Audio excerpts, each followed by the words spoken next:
Hello, folks. Welcome back to World War II TV and a rare Sunday show. And we are continuing with our examination of the Hürtgen Forest battle, or as we found out yesterday, if you watched yesterday's show, campaign. It's all points of view.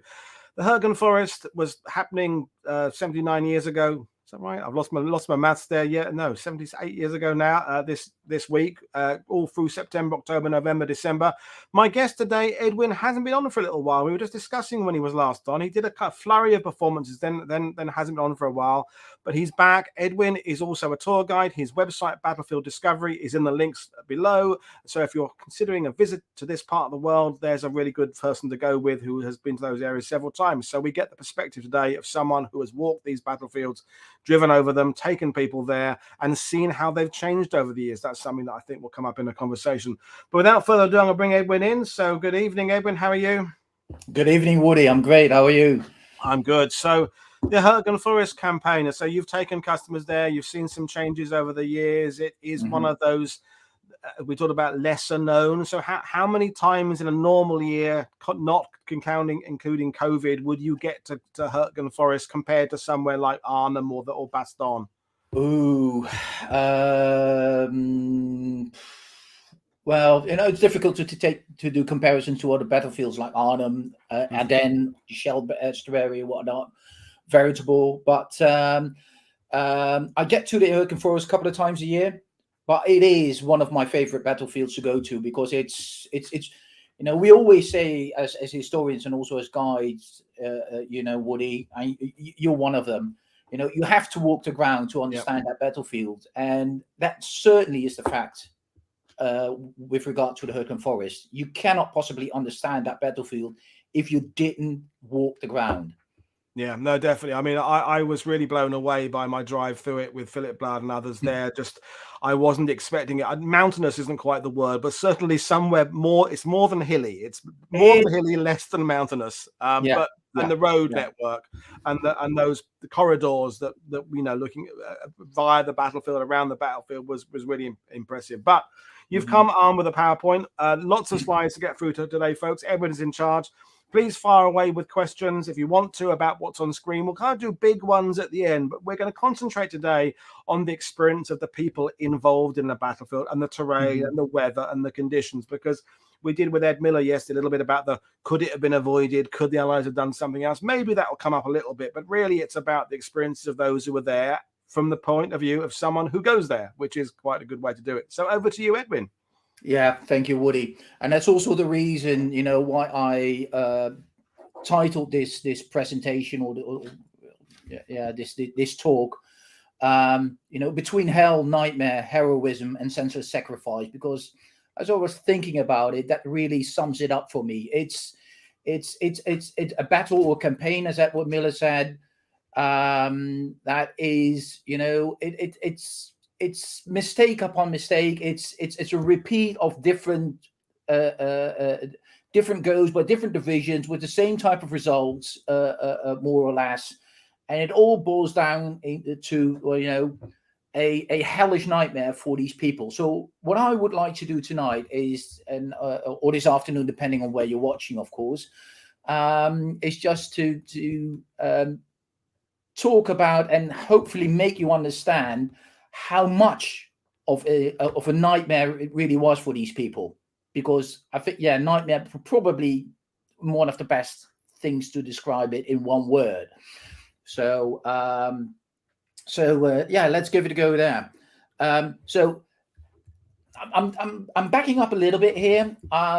For those viewers who saw Edward Miller's presentation last night or yesterday afternoon, it will have a little bit of overlap, but I just want to get the run up okay.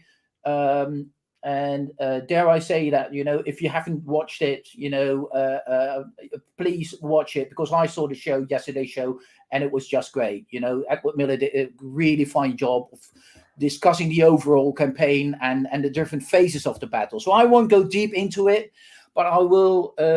We will start off with just doing this groundwork a little bit. So firstly, how did they get that? It also has to do with the post-Normandy period, which the Americans called the pursuit, the British called it the Great Swan.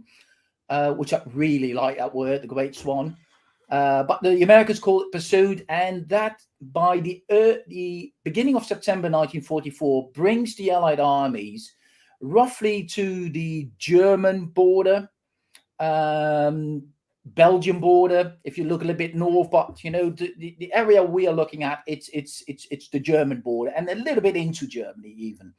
And if you look at this map, you can actually see very coarse grain, very high level, the different army units, and specifically the several corps of United States First Army going for Germany. And what I did in this slide is to indicate, if you look a little bit into Germany, you see a reddish oval, reddish orange oval, depending on how you interpret those colors. That's actually the Ruhr industrial area. And this is one of the main objectives that they're trying to pursue at that point in time, to capture the Ruhr industrial area together with the Saar industrial region, which you all can see in an oval a little bit further south, which is the area where Patton's Third Army is going. And the general idea that Eisenhower and his men have is, if we capture the industrial areas in Western Germany, predominantly first and foremost the Ruhr, but also the Saar, it will get the German industry out of the war. Germany won't be able to produce any more weapons, ammunitions, whatever they need, and the war will be over within weeks. So in order to do that, Montgomery's 21st Army Group, and most specifically the British Second Army, is trying to get through the Ruhr, north part of the Ruhr industrial area, through the Netherlands, which eventually will lead to Operation Market Garden. And Hodge's First Army, specifically with the 7th Corps and 19th Corps, is going south of the Ruhr industrial area, and basically into the direction of Düsseldorf and the Düsseldorf Cologne area, and that's the crossing. Now, around this time, several things happen, of course. The logistical lines get stretched. That means that they need a lot of transportation to get supplies up. Even more petrol to get these supplies up to where they needed to go. That also means that, doing that pursuit and not being able to, and having a supply and also transport problems, that means also that a lot of stuff gets left behind in Normandy. Things like artillery, things like ammunitions, and things like, all sorts of other things that an army might need if you're going into a pitched battle, but you're not needing that in pursuit. All right. So, so that's actually that actually is what's roughly happening. Now, around this time, Eisenhower is, of course, communicating a lot with his superiors, predominantly the combined chiefs of staff. And on the 9th of September 1944, he makes clear what his intentions are. And his intentions, in his own words, are that, yes, he knows that the supply lines are stretched, in his own words, to the breaking point. So he's well aware of that. But he wants to bounce, firstly, the Siegfried Line, secondly, the Rhine River, in order to gain one or at least one or hopefully several crossings across the Rhine, then stop, sort out the supply problem, open up Antwerp Harbor, open up other ports, get the supply sorted, and then push into Germany and end the war. That's basically the big idea, the vision that Eisenhower has and that he wants to implement. And that's also what he's defending. And it's in that context that we have to see this battle, but also other battles like Market Garden, Battle of the Scheldt Estuary, Patton's Battle at Metz and whatnot. So if you look at this little map, you see also a rectangle there just across the German border. That's actually the Hürtgen Forest. right? So you're actually seeing that specifically 7th Corps and part of 5th Corps is going there. It's really it's a coarse-grained, very coarse-grained slide, but it's a little bit like that. So what also happens in September is that Bradley, commanding 1st U.S. Army, is publishing his letter of intent number 8, as it's called. And in that letter, he makes clear to his corps and divisional commanders what he wants to see done over the next few weeks. So this is on the 10th of September, 1944, right before Market Garden, right before the battle at Aachen, right before the Hürtgen Forest. And the letter of intent is very simple in its in essence, and that's that it stipulates where certain armies and certain corps will be going and where he wants them to cross the Rhine. And if you look at this, I've mapped it on this slide. You will see that Patton's 3rd Army, it's around Frankfurt and south of Frankfurt, but US 19th Corps is going for Cologne, directly for Cologne, not Dusseldorf anymore. They're going directly for Cologne, north of Aachen. 7th Corps will go for the Bonn area and south of Bonn. In the end, in March 1945, they will get there and capture the bridge at Remagen. So, and 5th Corps is going right through the Ardennes and going south of 7th Corps and gain bridgeheads across the Rhine in that direction. But 7th Corps also is slated to go south of Aachen. And this is very important because if you look at, historically speaking and broadly speaking, there's a right way and a wrong way to get into Germany in this area. And the right way is called the Aachen Gap. And this has been a route of approach for armies, east-west, west-east, for centuries. And the Aachen Gap, if you look into the literature about it, the Aachen Gap is basically the area north of Aachen and south of a place called Geilenkirchen. And that's actually where 19th Corps is going. And the other area, south of Aachen, is what we call the Stolberg Corridor, which is a very narrow, couple of miles wide corridor, bypassing the Hürtgen Forest or skirting the Hürtgen Forest, skirting Aachen, skirting Stolberg, going round the northern end of the Hürtgen Forest to a place called Düren. And this is where 7th Corps, Giroux's 7th Corps is going. Or was it Collins? I think I'm mistaken there. But anyway, 7th Corps is going in that direction. Now, the interesting bit is that you would expect that with the Eisenhower strategy and the letter of intent of Bradley, and that they were going for the rural industrial area, that Bradley or Hodges, essentially Hodges, would have strengthened 19th Corps massively to get through the Aachen Gap. But actually the opposite is happening. 19th Corps is losing one of its division, and it's going south to Patton's 3rd Army. And it's basically just east of Maastricht in the Netherlands, just into Germany, and it's halting in front of the Siegfried Line. Very curiously. And all supplies, troops, and whatnot are going to 7th Corps. So what the Americans essentially are doing is taking the tough route in.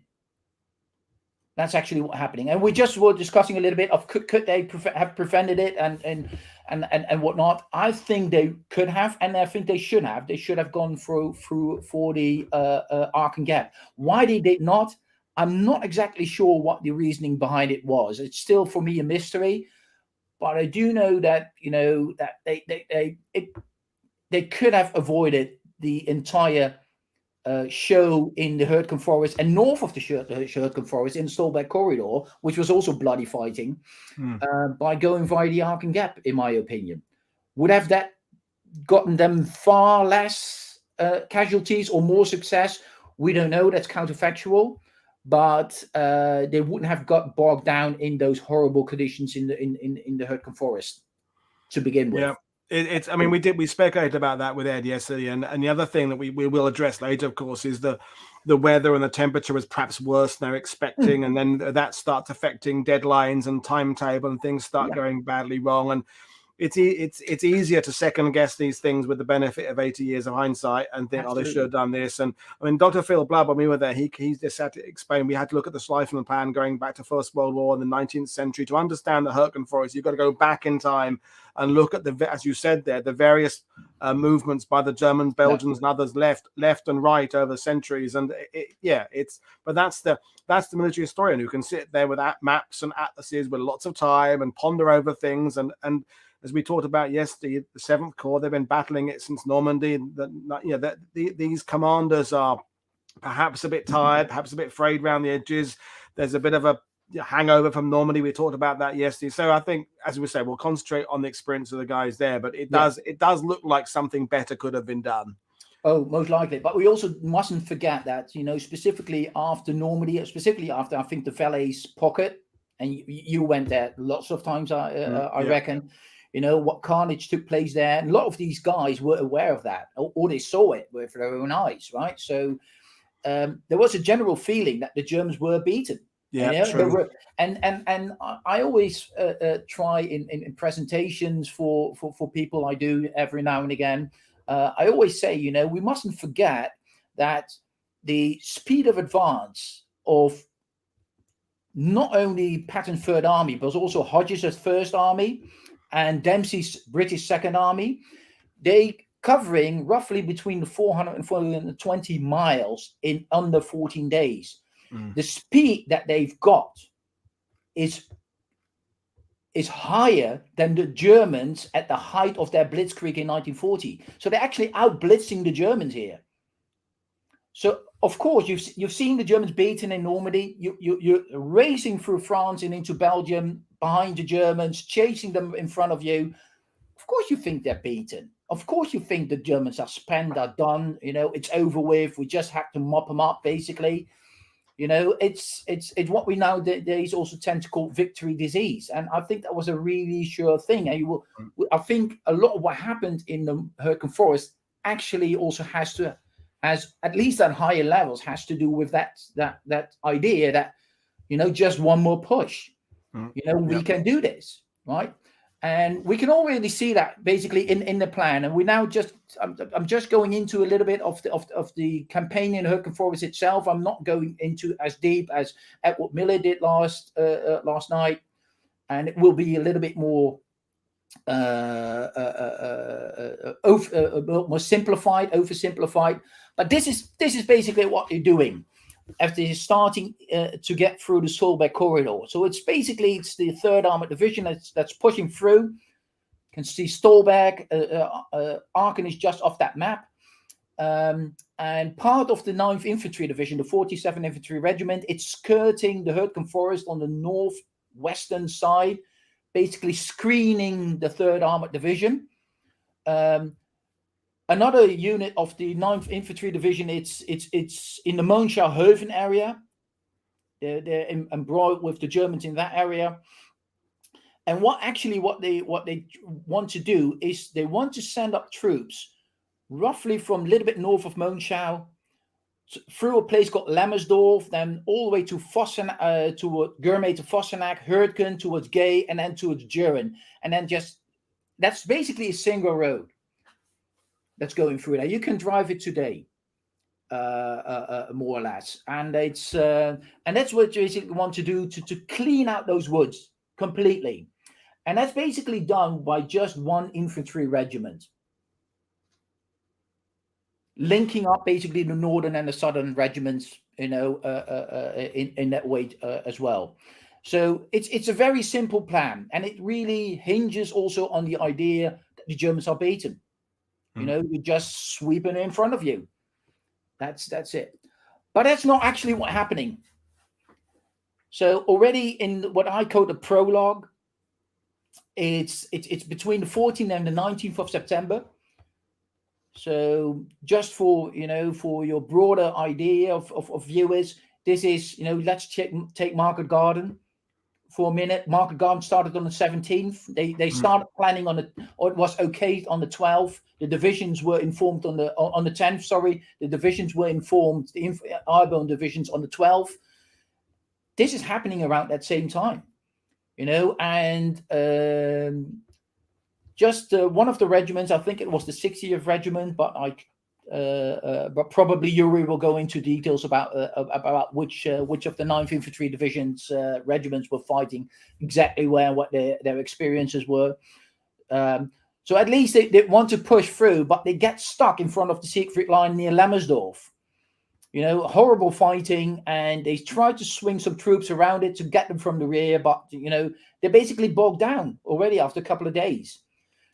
Now, what happens then is that the Hürtgen Forest battle or campaign then really kicks off, because the big idea is then, why don't we shove a couple of battalions a little bit north of there, and basically come in from the west and go directly towards Germeter, Vossenack and Hürtgen, and also drive south to link up with the other unit that's still near Lemmersdorf, right? So we just do that, right? We've got the western part of the Hürtgen Forest already.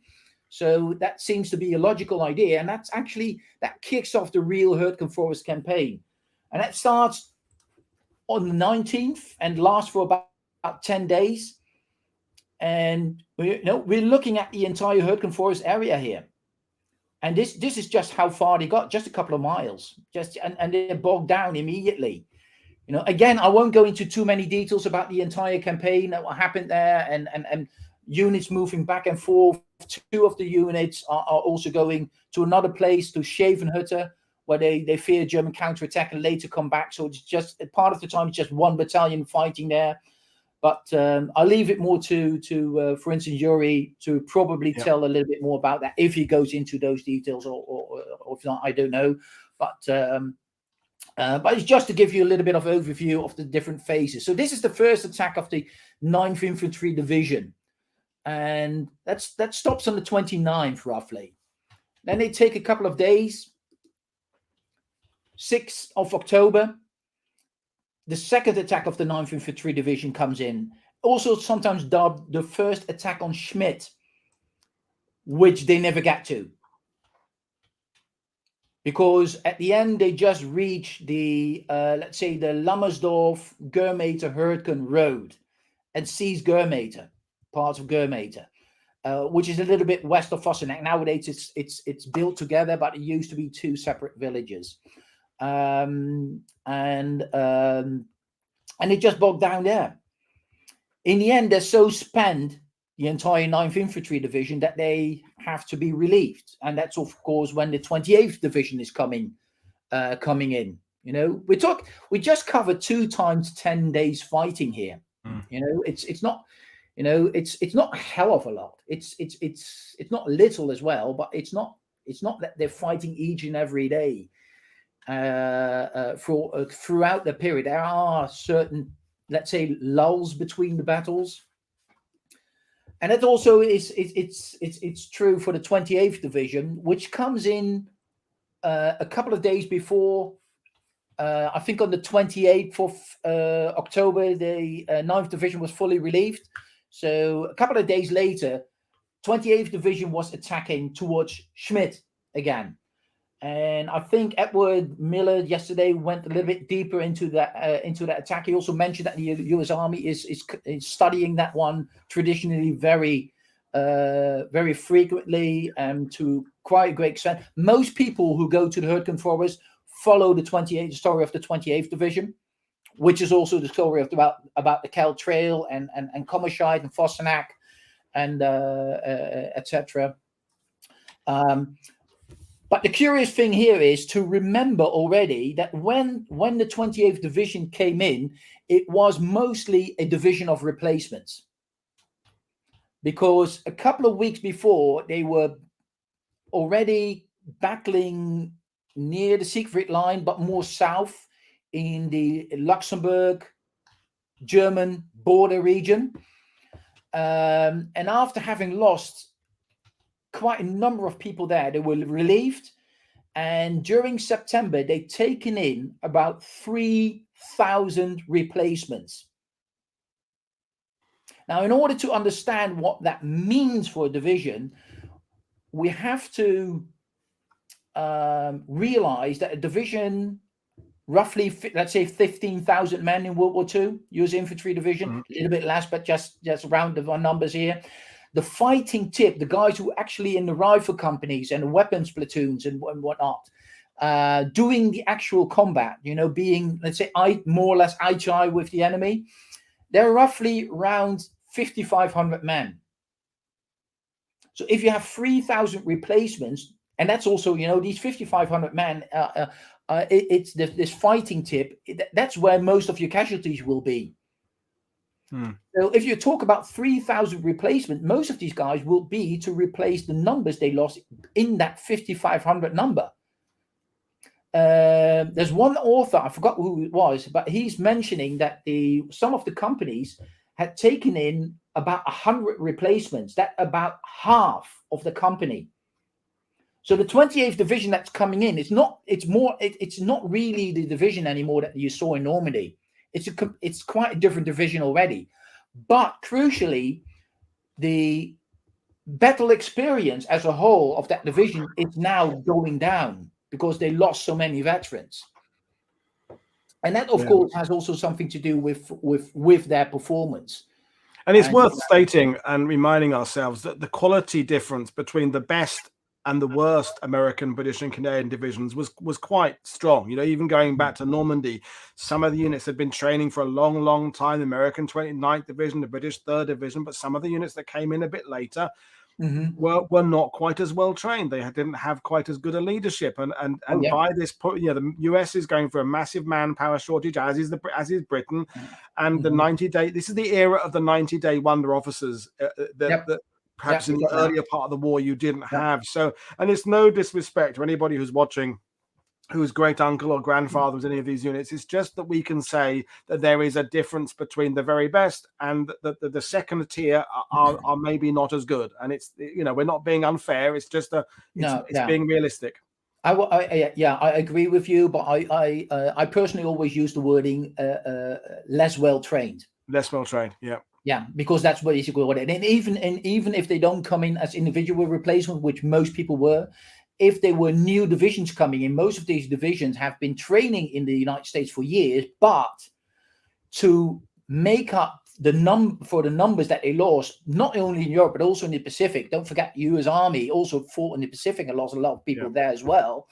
The American armed forces, the American Army, tended to strip away some of these trained men, quite a few of these trained men, send them over as individual replacements, pretty well trained, and then these divisions, which were still training in the United States, were getting new replacements in. But over time, their level of training also goes down.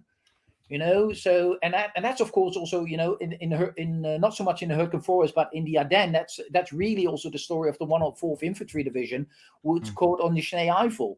Who lost a lot of good men, a lot of well-trained men and well-integrated men into the division to other divisions prior to coming over to Europe. So yeah. Anyways, moving on. So to keep in mind, if you're talking about the 20th Infantry Division, it's more or less already an infantry division of replacements going in there to begin with. So after the ordeal with the 28th Division, you get into in a phase what I always call the phase of Operation Queen. Now, Operation Queen was meant to coincide with the attack of the 28th Division, but due to problems of weather and supplies, that attack has been postponed. Nobody bothered or thought about mentioning it to Cotter. So Cotter just, started his attack on Schmidt, got the full attention of the Germans, but really the full attention, because he was the only attacking division in most of the American sector. So the Germans just had ample of time and opportunity to attack, to focus on Cotter completely. So, and on the 16th of November, Operation Queen is kicking in. Operation Queen is also taking part north of the Hürtgen Forest and east of Aachen. It's basically the push to the Ruhr. But I'm just focusing here on the Hürtgen Forest bit. You see that several infantry divisions are now involved. The 8th, the 4th, the 1st partly also fighting outside the Hürtgen Forest, and they're basically trying to get also through parts of the Hürtgen Forest, pushing their way forward or slugging their way forward, basically. And then you got the what I call the Duran phase, which is for me is the last phase before the Battle of the Bulge. And for just simplicity, I'm not talking about the part in Hürtgen Forest after the Battle of the Bulge. I know that's also part of the Hürtgen Forest story, you know, the part end of January, early February. But I'm just for, you know, reasons of a little bit of simplicity, I'll just leave it at that for the minute. Between 10 and 16 December, they're getting out of the woods. At the fringes, the northeastern fringes of the woods, they're fighting their way out of the woods onto the what you would call maybe the Duran Plain, let's call it that, and trying to get towards the Ruhr River and get to that place called Duran, which you can see just in the top of the map. And still, it's horrendous fighting, even while they get out of the woods. You know, it's just phase on phase on phase, and it only ends or only is paused, we should say, because of the Battle of the Bulge kicking in. That's the only reason why, you know, operations are temporarily halted. Okay, so enough about that broad contact. We took our sweet time a little bit, I see, for it with it, but I think that's worth it. Let's talk a little bit about. Good. We love it. And we had a couple of questions we can just address before we move to the next. It's the number of Germans defending. So it's about 80,000. Walter Model is the big guy in charge, isn't it? And the other questions people are asking about air support, close air support and artillery. And as Ed said yesterday, this is the kind of thing, the assets the Allies have got used to having that they now really can't bring into play, because partly logistics, they can't bring artillery up, and then partly the nature of the forest, isn't it? Yeah, these bonuses we've been used to. Hold that thought. Hold that thought. Hold that thought, folks. That's a really excellent one. That's a really excellent one. That's a really good point already. You know, the Hürtgen Forest, in one word, negated the biggest advantage of the US Army, which is close air support and artillery. It just negated it. Yeah. So okay. But back to you. And we're loving it. People are loving it, by the way. So however long it takes is however long it takes. Good. Let's carry on then. So let's look at terrain here. And I just, you know, stole the wording from one of the books on the Hürtgen Forest. Sometimes people call it the Green Hell. I think that's also a really good word for it. You know, it is a hell, and it's a hell in its own if you have to fight there, let alone that the Germans are fighting you. So, okay. So first off, you know, just get rid of that map a little bit.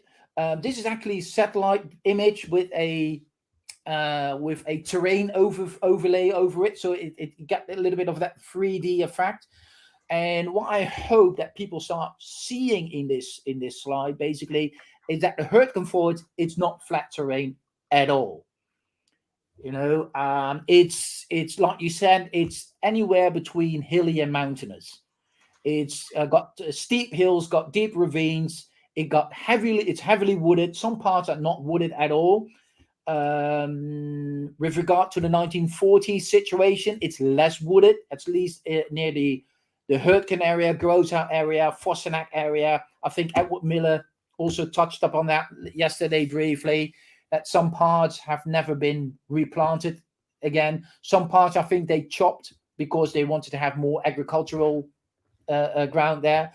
But large parts of it are still pretty much intact, save for sometimes forestry where they cut down the trees and let them grow again, because it's a forest that they also used to grow trees basically for timber. It always has been, and it's still, I think, in some way today. I reckon. I'm not very familiar with that, but maybe one of the viewers have a little bit more information on that. But Well, while you keep on talking, Edwin, I can play a 2-minute clip I took in the Hürtgen a few weeks ago. So let me load up that so we can just get people who haven't ever been there. It's just silence. So you can keep on. It just plays 2 minutes, and we'll bring back your thing. This is what we're talking about. Yeah. I put in some imagery as well, but those are pictures. This is just grand. Yeah, it just gives you already a little bit of that, look about that forest. So, I couple of, what was it? I think in 2020 I was there, 2021, one time, and I just decided to walk about halfway east-west, and it took me already over an hour and a half to get from one part to the other, and it's just half of it. And I'm not even doing north-south at this moment. I've been into the area going back from Groshow, walking back to where the 22nd Infantry Regiment of the 4th Division started, following their trail. It took me a full day to go one way from Groshow to the starting point and going back. It's just that part of, and of course I was following the roads and the trails. I wasn't going straight through the woods, right? So and I had some stops on the way, of course, but it just, and you can see it here, it's going really steeply down. It's hill after hill. You can't see very far. You always, once you navigate one hill, here's the next one, and the next one, and the next one. There's forest trails, or fire breaks, as the Americans would call them, which you would think were pretty straight. In the Hürtgen Forest, not always so. They just wind back and forth a little bit. So it's very easy indeed, even today, if you don't have not Google Maps, satellite view and whatnot, to lose your bearings there. Yeah. If you don't and have saying, anyone who's been to the Ardennes, it's nothing like it at all, except it's trees and soil. That's the only comparison. It's completely different. Ardennes is managed forest with lines of trees, with gaps. The Hürtgen was all over the place, and people were saying it's pine trees, whereas it's not just pine trees. Deciduous, there's mixed bushes, it's up and down. So there was a quick little clip there, just to give you an idea, folks. And, excellent. And I'll put your PowerPoint back up. So back to you, Ed. So it's thank you. That was great footage, Woody. Thanks for sharing that. And it depends where you are, what kind of trees you will see, and how dense they are. Sometimes it's not that dense. Sometimes it's not that dense. Sometimes it's incredibly dense and dark, even today. But it is. What we also have to keep in mind, that we're talking about the time period September, December, right? So in September, around these parts in northwestern Europe, and I'm living about an hour and a half away near Eindhoven, so that's about an hour and a half from the Hürtgen Forest. So we get darkness and daylight hours at pretty much the same time here. And in early September, it's already starting to get dark at 7, being fully dark at 8:30, getting light around 6 o'clock in the morning, fully light at 7:30, and the daylight hours are diminishing very rapidly as you pass towards December. So that also means that in these forests, you've got that tree cover, and especially when it's pine tree, which are evergreens, as we know, it remains dark quite a bit. Take into account overcast around that time of year. You get very little light filtering through the clouds to begin with, then having very little light to go through that to those pine trees on the ground. Your visibility, it's very limited already, and this is just, even today, nothing really serious yet, right? So just a couple of slides, what it looked like. I tried to combine in these slides a little bit, some image from then and some image from now, not necessarily the same area, exactly the same area, but it gives you a little bit of an idea of, how things changed, but really they didn't. And that's the great thing. If you go to the Hürtgen Forest today and walk that ground, you go through that forest, you take your time to go off the figuratively speaking, the beaten path. Not literally always, but you can, you can start to understand how steep things can get in the Hürtgen Forest, how dark, how undulating things can get, and how confusing it can get. I've taken clients into the Hürtgen Forest and we walk for a little bit and then I ask them, okay, I start off with them, we start walking now. There's north, there's east, there's south, there's west. And you start walking, and after about 10 minutes, you ask them, okay, could you point me west or south? Just take any wind direction. And 9 out of 10 times, even though people know I'm going to play that trick on them, they're wrong. And not because they're stupid or that I'm so brilliant in navigating. Of course I am, because I'm a guide. We have to be. No, that's just joking. That's what the forest does to you, and that's also why I do it, because to demonstrate to these people how confusing this gets and how quickly it gets. And you don't need to go through the forest itself, just roads like this, trails, fire breaks. You already get a little bit confused. So. Another great picture, you showed some great footage of that hilly. This is me standing on top of one of the hills, looking further in. I can't even remember which direction it was, but you see, you think you could navigate at one hill, and bloody hell, there's one coming, and behind that, there's the next one coming. And probably it takes you half an hour, 3/4 an hour to get down this hill to begin with, then go up the other one, then go down, and there might be even a hill in between, which I can't see right now. You just don't know. There might be little streams in between, which there were in the Hürtgen Forest. Two major ones: the Weiser Way and the Rotor Way, the White Way and the Red Way. WEH, you spell it, and these were presenting also problems of crossing these creeks, which sometimes also have incredibly steep what you call it again, embankments. Sometimes you have to just walk a little bit parallel to it to find a crossing, which in the Hürtgen Forest at certain parts by the 22nd Infantry Fort were bridges. Of course, the Germans knew where those bridges were, had pre-registered artillery on them, had observers watching those bridges.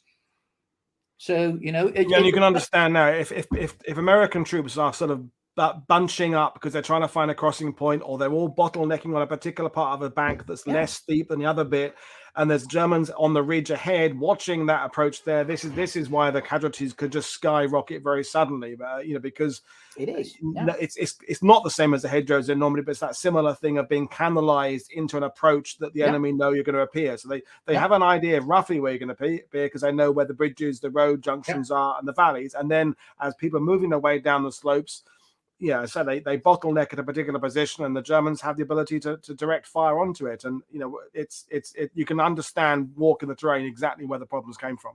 Yeah. Okay. So, like I said, some parts of these woods are very dense, and you see one modern day picture, but 3 older pictures. The top right one, that's a more well-known picture.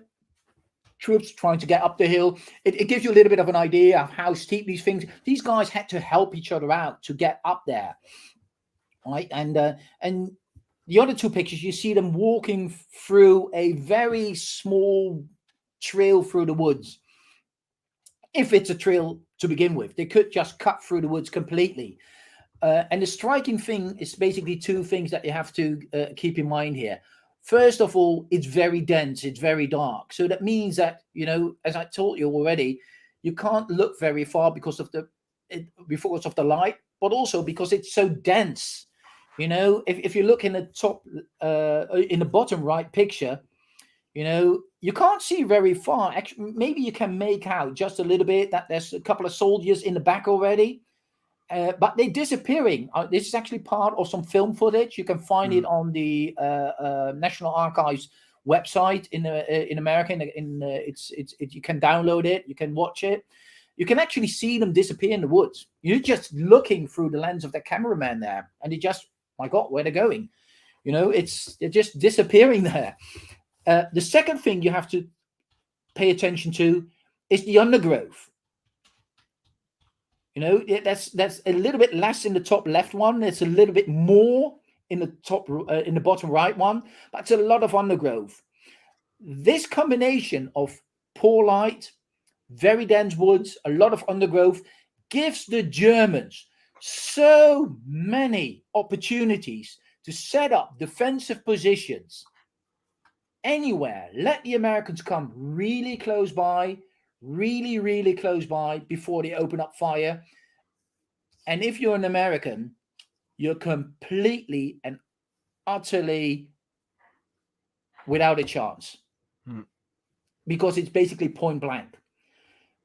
If it's not German machine gunners, it's probably mines. So you never know what you're walking into.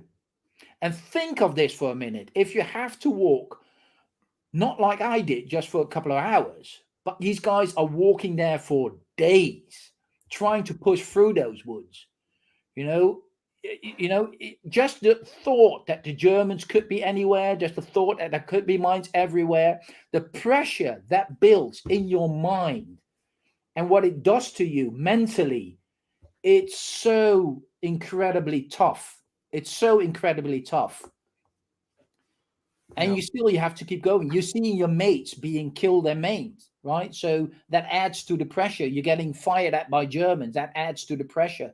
You're being shelled by Germans. That adds to the pressure. You know, and that just builds, not day after day, but hour after hour, minute after minute. You know, I think we cannot possibly understand how much pressure these guys were under at certain points. And I'm not saying that other parts of the front line were easier or that the Germans had it easier. I'm just looking at here from an American perspective in the Hürtgen Forest. I just want us to understand how much, just try to think about it, how much pressure that would build if you are fearing a German mine at each step of the way. You're fearing a German machine gun opening up, or a German hiding between anywhere in the undergrowth, behind any bush, behind any tree. You know, again, you can't see very far, so you have to take your chances. Right? That's about it. And this is one of the quotes I brought in. You know, I'm just going to read it aloud. And this is about by Sergeant Brent Franklin. You see a post-war picture of him. He served in I Company, 16th Infantry Regiment, 1st Infantry Division. And he said a couple of things in an interview. And at a certain time, he said, one, there were no roads through the Hürtgen Forest. There were just simply fire trails. Two, trees were located. It was so dense, so close together, that you could not even drive a jeep between them. So everything was on foot. And you had to carry everything. And the weather was miserable. It rained constantly. I don't remember a day not raining. I don't remember ever being dry or any part of my body in over the 30 days I was in the Hürtgen Forest. The artillery would come in. Of course, the Germans had registered the artillery, particularly on the fire trails. And we tried to use tanks a couple of times and the M10 tank destroyers on these fire trails. But the Germans would lock them and knock them out, you know. They couldn't maneuver. And it ended up that we had to fight viciously for yards. To advance 50 yards in 2 days was quite an accomplishment. Yeah. You know, it is, and that's it, right? And you know, this guy says 50 yards in 2 days, and he's been in the bloody force for 30 days. Right? And luckily he's one of the survivors. I don't know if he got wounded there or not, but you know, he survived. But it just says, you know, it tells you so much about how difficult that terrain is. And also that you couldn't really walk on that fire break. You know, you had to walk through the woods because the Germans would have that fire break locked in with machine guns and minefields and whatnot. So you had to go round through the forest, which the Germans knew that you would do. So they got that, you know, they got that covered as well, or got patrols behind you to through the woods to attack you from the rear. So the Germans could be all over the place if you were going through those woods. There's several accounts of American infantrymen who were caught out with Germans attacking them from behind again. You know, it's a constant battle. And what the Germans do very well is just use that ground, that forest, and the fact that you can't really see or navigate in that forest, and use that to their advantage. But sometimes get lost themselves as well. You know, so it's a harsh environment to fight in. So this is an interesting picture. The left one, you know, that's a picture that's set to be the Cal Trail after the war, just after the war. But it is a trail in the Hürtgen Forest.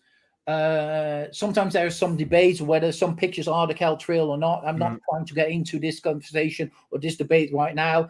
I'm just trying to use some pictures of that area and show you what it looked like. So this is the left one is a picture back then. The right one is actually the Cal Trail in 2019. It used to be completely forested, but they did a lot of chopping and deforestation there over the past couple of years. So now, you know, a huge part of the Cal Trail are uncovered. Some of those are, again, you know, bushes and low undergrowth is growing back, so it's really difficult to think about what it would look like in terms of what you see in the left picture. But this is the Cal Trail. The Cal Trail, at times nowadays, it's not, you know, you can barely walk two person next to each other. It's that narrow. Sometimes it's incredibly steep, and whenever I take people there, people just wonder, and I keep wondering myself, how the hell did they get those M4 Shermans down there and up there to Commershide, and also the M10 tank destroyers of the 893rd Tank Destroyer Battalion? I'm amazed at how they did that, and I know the stories about how they did it, but still, it's amazing just to see that. How that all worked out, and how they did it.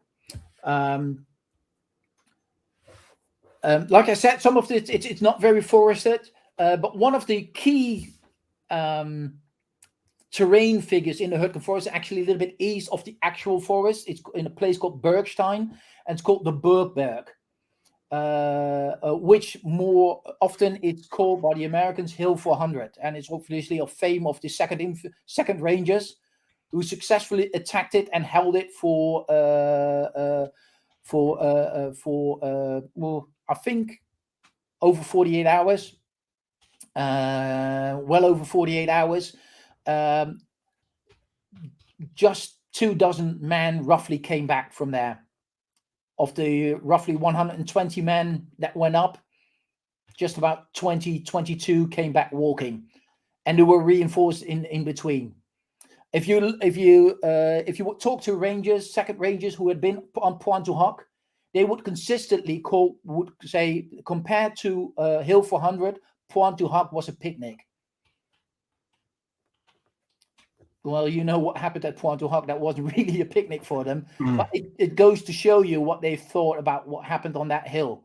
That was some really vicious fighting. And in the bottom picture, you can basically see why, because that picture is actually taken from a observation tower that's still on. That's nowadays on Hill 400. There used to be one before the war, maybe during the war, maybe it's been knocked down during the fighting. I can't find any information on that, but there's the observation tower now. If you stand on top of it, this is actually looking towards the Hürtgen Forest.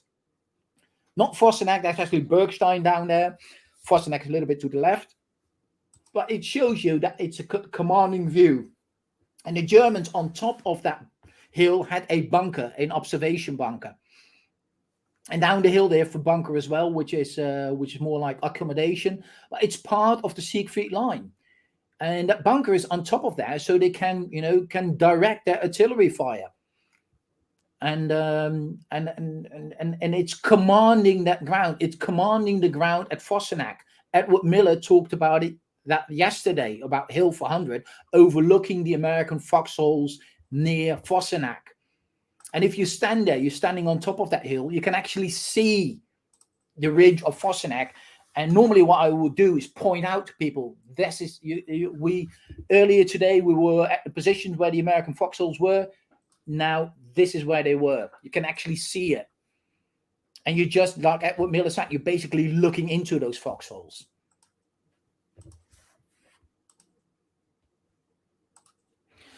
If that's not bad enough, the Siegfried line runs right through it. That's something we mustn't forget. It's the Siegfried line. It's the defensive system running roughly from the Nijmegen area in Germany right down to the Swiss border. It's the German version of the Maginot Line, defensive line, to prevent any enemies, from specifically France, from attacking them and gaining a foothold into Germany. And that Siegfried line, just runs right through the Hürtgen Forest. So that means there are bunkers here, there, everywhere.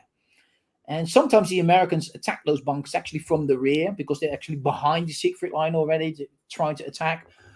But, the Germans normally don't fight in the bunkers. They fight outside the bunkers in their trench systems. And the Germans would have a way of surrounding those bunkers with not just trenches and firing positions, also with barbed wire and machine guns and landmines. So you have to fight your way through it from whatever side you're coming. In danger of being overrun, Germans would go into the bunker, hold themselves up, and via underground cable telephone lines, they would call in, artillery strikes and or counterattacks. Mm-hmm. So the Germans would be quite safe in the bunker, just calling in artillery and just smashing the bits up outside, or calling in a counterattack to relieve them. So it's no matter what side you are trying to attack it from, it's always a tough job to get through, to capture one of those bunkers. And even forgetting the bunkers themselves, it means also the Germans have mapped this area. They've had to bring materials in. They know where the roads are. They know where the bridges are. They've had to study that area there in terms of setting up the fields of fire and the defenses. So even if the bunkers themselves have magically been removed, they still have that data of information about the location that the Allies just didn't have. And it's all, and the essential defensive positions and also rearward positions for, like, say, falling back positions and whatnot, it's all on the ground of the Germans choosing. It's their country, it's their land. They have worked on this for years before the war. So it's the ground of their choosing. And so the Germans have to, have the upper hand. They have the advantage. They know exactly where you are. And if you're an American, you have no clue. There's one American officer who once said anybody who claimed that he knew where he was in Hürtgen Forest is a beep liar. Because they just didn't know. It goes back a little bit of an exaggeration, but it does tell you that the Americans had hardly a clue. Sorry. No, you were saying about the lack of air power, tactical air support, and artillery. Well, the air intel that the Allies have got so used to, we talked about that with Ed Miller yesterday, where we've got these incredibly detailed photos that show everything you need. In a forest situation like that, from aerial photos, you can't work out elevations, you can't work out, the 2D glass, 3D glasses, things are impossible on there. And you say you can't judge distance, you can't judge height. So even if they had aerial photos, they're almost useless because you can't see logging trails, you can't see fire breaks, you can't see how dense a forest is, you can't see the elevation of a slope. So because Lorelei just asked, what information did they have? Well, they had the standard road maps and what have you, but they couldn't possibly have any understanding of the intimacy of that terrain. No. And we also have to factor in that the fact that they advanced so quickly in such a short time, they also ran out of maps. Yeah. So the maps that they would have would be either very coarse grade, like 1 in 100,000, 1 in 250,000. And the number of maps that they would have, like 1 in 25,000 maps that you would need on a tactical level. Let's say lower company commanders, platoon commanders, maybe battalion and whatnot. That they're very short supply. That's something that you don't just see in Hürtgen Forest. That you see that here, there, everywhere. Market Gardens are also a really good example of that. Just basically shortage of maps. Shell Estuary, same thing. You see shortage of maps because they're going so quickly. The map man, so to speak, the guys who make those maps and reproduce them, are not able to work that quickly and produce those many maps. Some of those maps are eventually ended up printed on the back of captured German maps. Just to, you need paper to print maps to begin with. Where do you get that paper from all of a sudden? If you're advancing so quickly, all these little things come into play. Here you see some World War II pictures. Not necessarily maybe every bunker in the Hürtgen Forest, but it gives you an idea of bunkers in a forestry area. Some of them are Hürtgen Forest pictures, and it's not just you can see in the top left corner. You can see a German bunker, a little bit camouflaged, but there is also there's before you get to that bunker, there's a very clearly visible barbed wire gate in front of it. Yeah. So if you want to attack that bunker, you have to navigate that one firstly. Probably their mines also. Right, so the top right one, that's an interesting one. It's a log bunker, or as the Germans would call them, an Erdbunker. These are very simple to construct and very quickly. You don't need to bring in the machines with the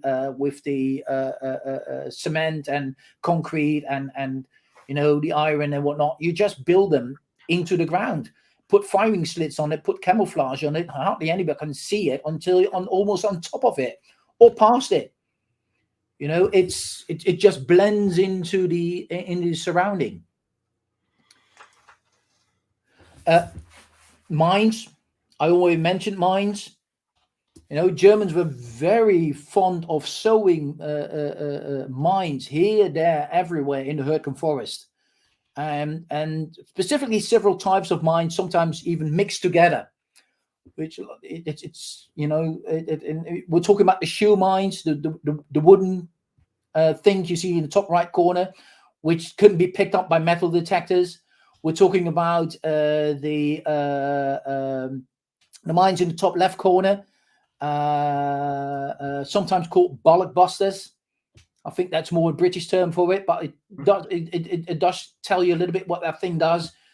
A primary charge, makes a secondary charge jump up for about 1 meter height. Then the secondary charge explodes the main charge, and that will just, almost like a low-level airburst, just rain its havoc in the area. So that would cause grievous, stomach and upper legs and anywhere in between wounds there. And of course, which in turn lead to more people being taken out of the battle, because then you have medics stopping, you have stretcher bearers stopping, you have 2 people having to help that person back down a track, or 4 people. So you lose 1 person to a mine and maybe 5 or 6 getting that person back to an aid station. But so incredibly effective. Yeah, absolutely. The one in the top, in the bottom right corner, it's probably wrong way of saying it. Let me choose a different wording. I think that's the most interesting one for me personally. That's a so-called glass mine, glass mine. Now, why I find it thing interesting? Because this thing is horrible. It's incredibly horrible because it's so vicious. And I'll tell you why it's so vicious. It's so vicious because when that thing explodes, it projects shrapnel in the form of piece of glass, and that penetrates your body. Now, what happens if you're a casualty? You're taken to, in America, you're taken to a battalion aid station, then eventually to the casualty clearing station at divisional level, and that's the first stage in your evacuation, where there is a X-ray machine. And if you are have shrapnel in you, if you by blast of a shell or a mine, it will put you through the X-ray to pinpoint where that stuff is, so they can get it out of your body so that you may survive. Now, this is where the glass comes in, because glass is not picked up on X-rays. So there's a very fair chance that the doctors will miss out on that glass. Now, as your body, your internals are working all the time, that glass, you know, it's moving through your body, cutting up parts of your of your intestines or whatever, of your internal organs. So that means that from a glass mean, you could, you know, be lying down somewhere as a casualty, being taken to a hospital. People would think that they got things under control. A couple of days later, you still died because of internal bleedings, and nobody even knew. So it's horrendous stuff. And what the Germans would use to do, just get things, you know, just mixed together. Sometimes you never knew what you were going to encounter. Shoeminer, you hear about the most. They would just blow off your foot or your lower leg, making you screaming agony, and probably have more people come in. And if it's covered by fire, by snipers or machine gun fire, that will give the Germans an opportunity to kill more people. Right. Bottom left, anti-vehicle mines, anti-tank mines, teleminer. What the Germans would do sometimes on the dirt roads is to stack them, meaning that if you, as a engineer, or if you want to, you know, get those mines out of the way, you lift that first mine, the second one would explode. Or sometimes they would have buried it a little bit deeper. So they lift the mines, think the road is clear, vehicles start passing over it, and before you know it, things started to explode. The Germans, I always tend to exaggerate a little bit by saying the Germans made it like a vicious art form, the use of mines. And they're probably not the only ones, but you know, the stories about the Hürtgen Forest, you sometimes read how the Germans went about it and how the Americans were encountering it, and how they experienced the German minefields. It's, you know, it's just horrendous. And these are just things that these guys see day after day, hour after hour, you know, and it's in the back of the mind. And what we have to think about also is, you know, the Americans are going into the Hürtgen Forest. They're confronted with mines. They're confronted with that wooded terrain, that's the hilly terrain, that dark terrain, and the big thing is that the Americans are not trained for it. The American infantry was not trained going into that forest for forest fighting. So they make mistake upon mistake, and they basically have to learn on the job. One of the most obvious mistakes is when you see what you're being trained for as an infantryman, if the German shells are coming in, you hit the ground. If you do that in a Hürtgen Forest, or any forest for that matter, and you hit the ground, the explosion will probably be in the treetops, and you probably, when you're hitting the ground, you will become a casualty. The people who survive are the people who hug the trees, literally.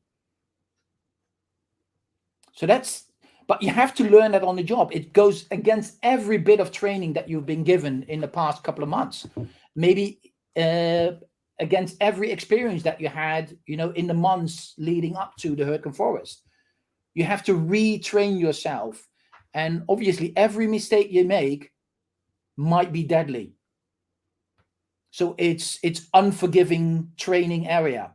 If you look at the American manuals, infantry manuals in 1944, 1943, 1944, and you look at a paragraph on forest fighting, it's merely that. It's just about a paragraph. Yeah. Look at the German manuals, it's a couple of pages. It's completely different. Well, as you said earlier, Edwin, it's all about the fact that the Allies, by this point, we're supposed to be getting good at combined arms. It isn't infantry waging war on their own anymore. It's infantry waging war alongside armor and tank destroyers and artillery and heavy barrel mortars and close air support and strategic bombing and improved intelligence, better SIG-INT, better aerial information, better medical facilities, better transport, better mechanization. And suddenly all of that has been taken away, and it's down to almost cowboys and Indians in the woods, with one team who knows the terrain and one team who doesn't. That's kind of what it boils down to. It's a very deadly form of cowboys and Indians. Yeah. In that matter. Yeah. You know, artillery. If you don't know where you are, where do you want to call in your artillery onto? You know, And if you don't know where the Germans are exactly, you don't know where you are exactly. So what map reference do you give? Yeah. You know, if you're a little bit outside the woods at Vossenack, Germeter, Schmidt, you could that's more you know, you have more visibility, you have more an awareness where you are, where the enemy is. So artillery strikes are more effective then. Same thing goes with close air support. You can't do it apart from the fact that most of the days in that time of year, close air support is non-existent to begin with, because these planes are grounded because of bad weather. Yeah. You know, but even if they're flying, you know, it's sometimes, you know, you can't get close air support or effective close air support because the Germans, you know, you don't know where you are, you don't know exactly where the Germans are. So what are you going to tell those pilots? Just like the artilleryman, what are you going to tell them? What are you going to ask for? So the only thing that they actually can do with artillery at that point in time and with planes is to try to, you know, interdiction, basically trying to prevent German reinforcements and supplies getting to the front line to begin with, like attacks on Düren, which was also main railway station. You read a lot of German accounts, you know, coming into Düren and they're being air attacked. You know, that's the kind of thing you could do. And Phil Blood's watching. He would talk about the importance. We talked about it before with John Bernstein about the 9th Air Force in the Bulge. Yes, they were doing lots of things against railway lines further away into Germany. Yes, they were hitting junctions, they were hitting transportation yards, but that doesn't make you, if you're in the 9th Infantry or the 28th Infantry in the forest, feel any better. The fact that the Germans ahead of you may have slightly less shells coming in because a train has been hit 30 miles away, you have no concept of that. That isn't making your world any better at all. And you know, and all the things you said about the mines, the shelling, the mortars, is being compounded by the fact you're not getting any sleep, you're wet, you're damp, you're fatigued, your morale is getting low because you've watched your friend be dragged up a trail for 4 hours up there and he's died anyway because of all that, you know. So you're not functioning as well, your decision making is being impaired. I know when I'm out in the cold, my ability to think drops really, really quickly. You know, people like yourself and Reg and Joris who do guiding in the Ardennes, how you manage to keep your brains functioning when it's really cold, because mine just turns to jelly when it gets really cold. So how on earth these lieutenants and sergeants were able to make decisions when you're just freezing cold? Well, realistically, you want to keep warm. You know, it's but you know, even if sometimes I've been shivering on guided tours, just trying to talk a little bit. You know, that's and even today, you know, I was just I wasn't in the Hürtgen Forest today. I was just here near Eindhoven watching a football match with one of my sons, and it was just cold. It was just 1 degree above zero. And I thought, you know, Celsius, and I was thinking, you know, this is actually the type of weather that these guys sometimes were in. And it's not even raining or snowing, or it was not a strong eastern wind at that time. So it was a pretty good day, and it was still very cold already. All right, so Yuri's making the point that American field artillery could be very successfully used in the areas that I assume are more open and have landmarks and have things like that, you know. And it's not that the Americans and the Allies can't do this stuff. They are getting better at this stuff. It's just that the conditions and the terrain is making it difficult to make this stuff work. But when it does work, it's still very effective. But you know, in the type of terrain we've been talking about, it's less so.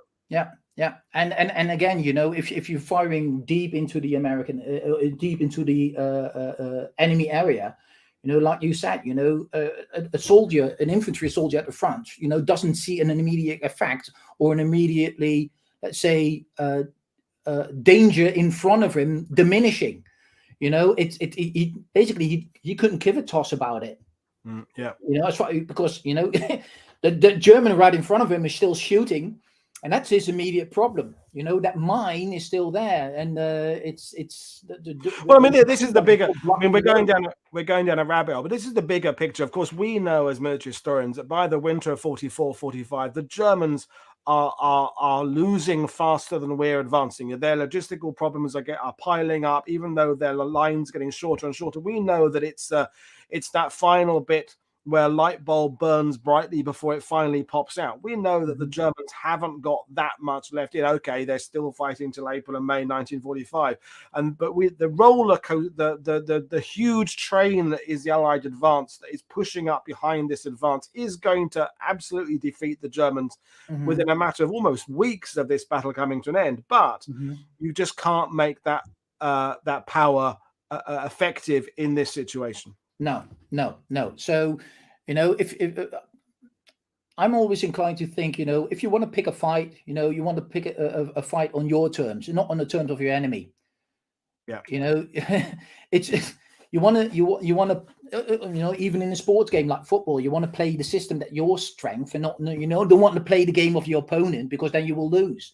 You want to play your own game. The war's basically the same thing. You want to use your assets and as best to your ability to your enemy. So, and like you also said with you talk about with Edward yesterday, it's about maneuver, it's about artillery, it's about air power.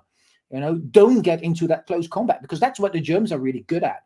Don't get in this undulating area terrain, because it's empowering the Germans. Yeah, and I mean, this is James Holland and his freedom of poverty the Germans have, and the restrictions of wealth. The Allies, and we've talked about it so often, is that these little individual, like mini Kampen groups the Germans have now, of a few machine guns and a few mortars. Those kind of units are incredibly deadly in this environment, because a small number can do so much against a large number. So the Germans are almost experiencing the same kind of freedom they had in the early part of the Normandy campaign of a little amount of defenders can make a huge difference. I can imagine that, having driven around it with Colin and Phil and the others a few weeks ago, that you get that one little German position in exactly the right place on a ridge, with observation, with visibility, with supply lines coming up behind them, and ahead of you, you've perhaps got 3 or 4 different approach roads locked in with one position. How effective that little single, by choosing the ground, by choosing that location to defend, you're giving yourself a huge advantage. And I think one of the comments Edward made yesterday was really smack on, that the Germans had the initiative, because they were losing it. They knew they were losing it, but they could exact a toll, and with that, they just, if they wanted to fall back, they could fall back, and, they can prepare before they fall back. And of course that doesn't work all the time. Americans sometimes crashed through certain German positions and got into their rear and created a danger for the Germans. But on a whole, the Allies keep fighting the fight dictated onto them by the Germans. And this is where I'm thinking that Ed Miller's point yesterday about it's not necessarily that the plan was bad at the beginning, because when you explained Eisenhower's overall plan, it sounded quite rational without the benefit of knowing what happened later. Well, that kind of makes sense. Get across, hold up, wait for logistics to catch up. But once things start going bad, when do you think, hang on, this isn't working? That's the thing, is that it's the month in period in the Hürtgen campaign is when maybe some other should have said, this isn't working. That, like the First World War, keep on advancing over the same ground over several years, thinking, well, one day eventually it'll work. Is that at what point do you keep throwing more men after the first lot? Anyway, we'll better get back to the presentation. It doesn't matter we're running on, but we've got lots to go, so I'm gonna hand it back to you. Yeah, okay. So Paul Bush, or Bush, or whatever you call him, exactly. Edward talked about him yesterday, and I've got his book here. For those of you who want to read a great first-hand account about the Hürtgen Forest, Paul Bush, I really recommend that one. It's not just about the Hürtgen Forest, but his first-hand experience fighting there with the 8th Infantry Division, 121 Infantry Regiment. It's very vivid. His account is very vivid, and it makes you realize really what was going on. I just want to read 2 excerpts from it, if you let me, and because it's really so good. So first, the first one is about his and his unit getting into the Hürtgen Forest, relieving another unit before them, and the second one is about mines, and what he has to say. So first of all, getting into the Hürtgen Forest. At a certain moment, he says, As visibility increased, they got into the Hürtgen Forest during the night and then stop, and then start going further forward the next morning. As visibility increased, we looked about with sobering revelation. The fighting here on both sides of the road obviously had been bitter, fierce and destructive. Once magnificent trees were now twisted and broken. Indeed, it was hard to find a single tree which had not been damaged in one way or the other. Mutilated limbs torn from the trees spread a rough, grotesque carpet on the floor of the forest. The country was hilly, almost like a roller coaster, with steep rises projecting in some places close from the edge of the road. Everywhere we saw discarded equipment, gas masks, ammunition belts, helmet liners, helmets, rifles. Here and there were articles of clothing with great rents and clotted scarlet stains. One man kicked a bloody shoe from his path, and to our revulsion, we could still see a foot in it. Soon the sounds of battle turned into sounds, mean, nasty, and personal sounds. The noise of Jerry artillery crashing along the narrow valley through which we marched reverberated incessantly against the wooded hills, making it impossible to detect where the shells landed. Nor could we see where the shells hit, because the rises in the ground and the thick matting of the branches of the evergreens. One of the protections an infantryman needs and soon acquires is the ability to distinguish the various sounds of battle and recognize those that mean a danger to him. But in the Hürtgen Forest, we began to realize that the forest usurps this sixth sense. We would grow slow and uncertain in our reactions. Uncertainty means delay, and sometimes the difference of a split second is all that separates life from death. So that's the first, quite, I think, vivid account of, his first experience in the Hürtgen Forest and what it meant to him. And he's an experienced one, right? He's not a green troop. He's a veteran coming in. And later on, he writes about mines the following.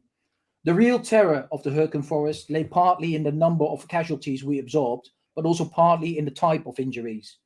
The Germans had sown this forest lavishly with mines. Mainly, they were shoe or box mines, shattered in no apparent pattern. The mines contained about 1/2 pound of TNT, enough to blow off a man's leg or foot. It was impossible to probe for them with bayonets or knives, for the area was simply too large. It was equally impossible to use mine detectors to find them. Since these mines were encased in plastic or wood, the mine detectors, which were designed to pick on the presence of metal in the ground, would simply not react to them. Besides, so many shell fragments littered the floor of the forest that mine detectors were constantly buzzing even when no mine was present. Men became afraid to walk except on well-beaten paths, and these sometimes disclosed mines that had failed to explode even though hundreds of feet had passed over them. The parade of men wounded by mines was so constant and so depressing that the thought of getting a foot or a leg blown off was with us at every turn. This spectre haunted us every day and night. That's quite a gruesome idea to think about if you project yourself in that forest and having to walk your way through it. It's quite crazy.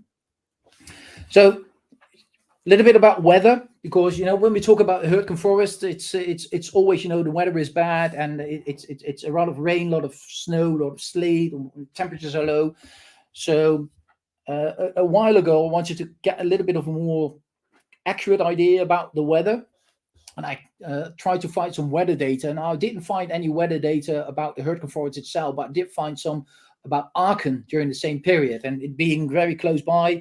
I think it's roughly comparable. There might be some differences, of course, but because you're talking about a city versus a hilly forest and whatnot, but I think it's roughly comparable, and this is actually what it roughly looks like. Right, so this is during the time. You can see in the graph, you can see the red line projects the maximum temperature, the low one is the minimum temperature, which sometimes drops below zero, but roughly it's getting between 15 degrees Celsius very quickly during the campaign. See one spike a little bit later on, and then goes down really, really well. Doesn't come above 15 degrees. I will get back to that 15 degrees because that's a really important threshold. But just hold that thought for a second here. The green thingies, those that's the daily average amount of rain that falls per hour. And anything below 0.5, that's considered light rain. Between 0.5 and 2, that's considered moderate rain. Anything above 1.5 or 2, it's considered severe rain. And you can see actually that it's not raining always, but it's at least it's damp always. If not, just raining all through the day. And it doesn't need to rain really hard, but if it's consistent, if it's just light rain and it rains consistently, you are getting soaked within an hour or two. And you have to just continue. You have to just keep going because you can't just change clothes, right? You just can't get out of that rain. Apart from the fact that you might have some raincoat or whatnot, you're pretty much being wet and miserable. And I already read about this. What's his name? This guy from 1st Infantry Division who said that he was wet all the time. Yeah. So, and this really gives you an idea. Also, with respect to the several phases below in blue, in those blue bars, you see the several phases I talked about in the beginning. That most of these fights are being done in either low temperatures and or with rain or precipitation of any kind.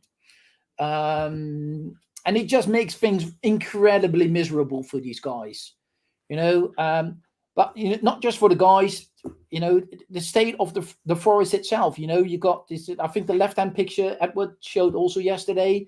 It's a really great picture because it shows you just at half track trying to drive through the forest.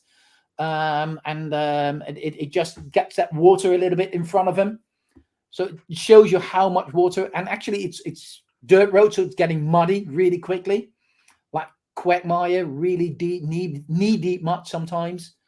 To the right hand side, that means that engineers have to build, these log roads continuously, and as traffic is passing through there, these log roads, they're not built to sustain or to exist for a long time. So they degenerate quite quickly. So that means that a lot of stuff that happens in Hürtgen Forest, especially in the rear, it's engineers working almost round the clock to keep those roads open. Apart from the fact that you also have to do mine lifting and mine searching and all other things, of course. Here you see some pictures, just American infantrymen in and around the Hürtgen Forest, trying to keep warm. But look at the guy who's holding the blanket. He's not really clothed, for that type of weather. He's wearing it. I think what he's wearing is an M41 1941 jacket. Looks like it, yeah. Which was horrendous in terms of keeping you warm in autumn and winter conditions. Might be good for the summer, mind you, but in winter it was just rubbish. And you had that thick woolen overcoat, but like Edward said, I think also yesterday, I heard him mention it would soak up the water really quickly. That would freeze or even weigh a ton. So yeah, no, I've done some stuff in a greatcoat. When it's where you can't move easily, your limbs can't move, the weight brings you down. And and we all know the American boot was not as good as the British boot, not as good as the They didn't have the overshoes, didn't have the decent socks, couldn't change their socks. It just gets the things that went wrong just pile up, don't they? They are incredibly on the back foot when it comes to clothing, incredibly.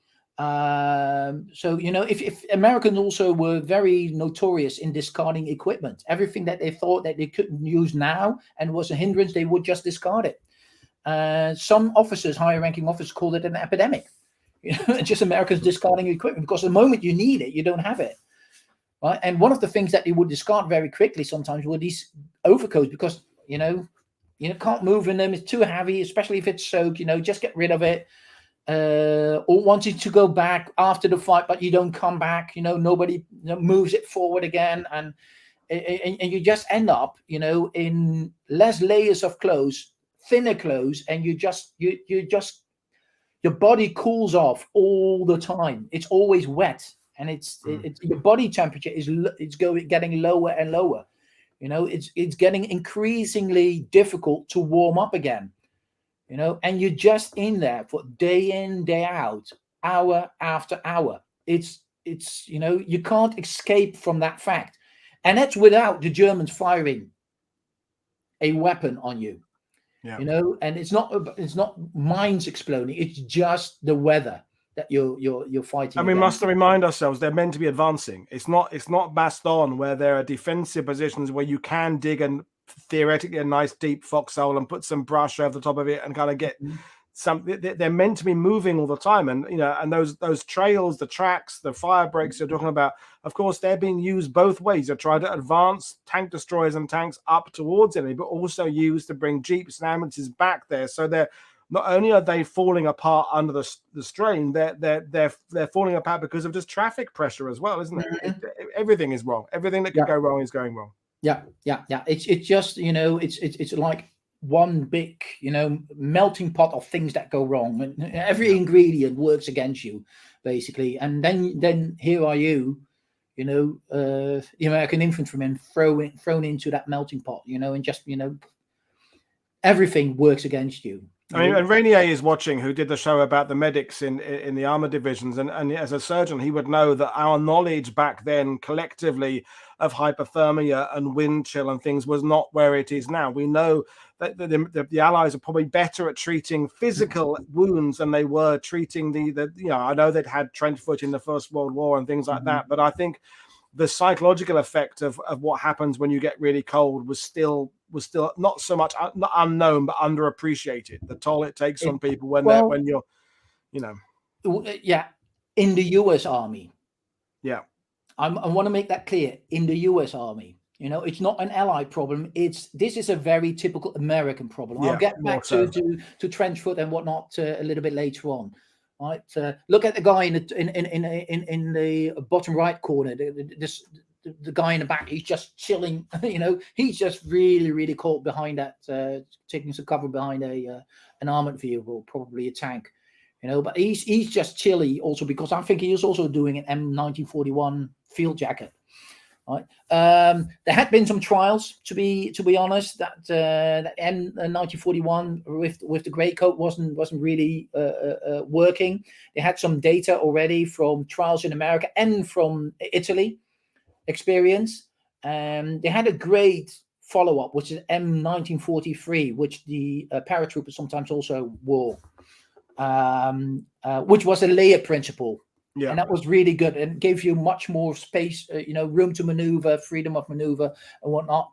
But the quartermaster general in the ETO, I think he's called General Littlejohn, if I'm not mistaken.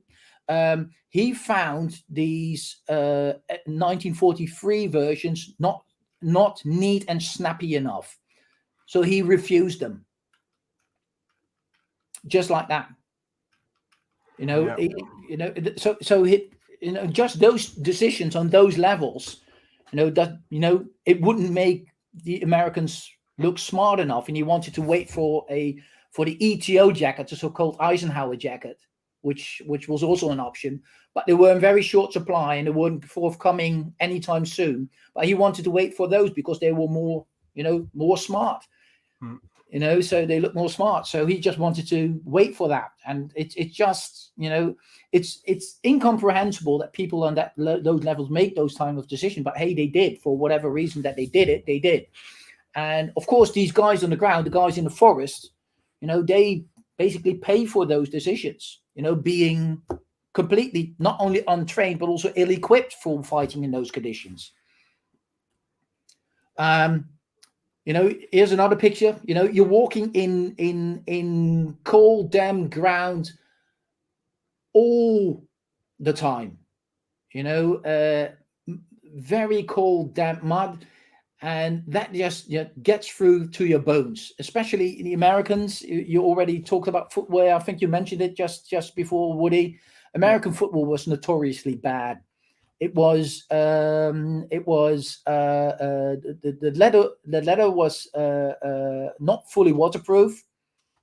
So if you stand in moist conditions, it will start leak through the leather to begin with. The seam with the leather and sole was leaky. So just walking through too much, cold, damp mud, or even through cold water, like the guys in the top right corner, you would get your feet wet continuously, and there's no escape from it. Absolutely no escape from it. And you just, apart from the fact that you need to change your socks and and warm your shoes, dry your feet, that sort of thing. But here's the thing: Americans were not taught that. Like you said, they were very ill. The knowledge in the U.S. Army about trench foot and treating or preventing trench foot was almost next to nothing. So a lot of these guys that started stuff, there were even, on regimental and battalion level, there were even surgeons who had little knowledge on how to treat these things. And these guys are just coming in all of a sudden. I think I'll get around to that a little bit later on. But it's, it's just miserable. It's just, you're always cold, miserable, wet through and through and through. And that means that the, non-battle casualties soar. All right. So, and when we're talking about non-battle casualties, a couple of things. First of all, it's trench foot. And, this might be considered by some viewers as a little bit of a gross slide, gross pictures, but this is what trench foot is. Yeah. This is what it is. The top right corner, this is how it starts. And mind you, this is a modern day picture. Trench foot isn't gone. It's still a problem. If you don't, keep your feet dry in similar conditions. The bottom left corner is a World War II picture. This is what it can boil down to. This is where the 15 degrees comes in, because trench foot already starts at temperatures lower than roughly 15 degrees Celsius or 60 Fahrenheit. 55, 60 Fahrenheit. All you need is lower temperatures, it becoming very damp, and and just keep your feet in those the damn cold conditions, and then it becomes a really big problem. And Rainier is making a really good point here, because this is one of the crucial things. What you still hear a lot nowadays is that, well, the Americans didn't have experience. Well, they did have, and not just from Italy, but also from the Aleutian Islands. Aleutian Islands, I was going to say that. Islands, yeah. And the U.S. Army Air Force at high level altitude with frostbite and similar cold injuries. But the fact is that the lessons learned of those, let's say, theaters of war were not transferred across. I think it's because, again, it comes back this idea. I think the whole Allied command is thinking by the summer of 1944, we've got this cracked. The dark days of 41, 42 are going to be gone. The Germans are on the ropes. They're retreating. And I think it's all around, it's complacency. And only when things go wrong in the Hürtgen and the Ardennes offensive happens, and these problems become more applicable because of the situation there. But I think there's this overconfidence. We don't need to work. We're not going to face anything. We're not going to get stuck anywhere where we're going to need this stuff. So yeah, a lot of quartermaster stores that were coming in or being ordered in America were Class A uniforms. Yep. Late summer and early autumn, and they have to change that when it becomes apparent that the war is not ending before Christmas. And why are they ordering Class A uniforms? Because if you're an army of occupation, you need to look sharp. You don't need winter kit. You need Class A uniform. We're going down other rabbit holes. People can drink. I mean, you were talking about the boot. It's the boots. The American boots are a bad design. Even the double buckle boots are coming in. What makes them a better design is if you have the dub in to waterproof them with. If you get a tin of duck fat to rub into the boots, there you can make them waterproof.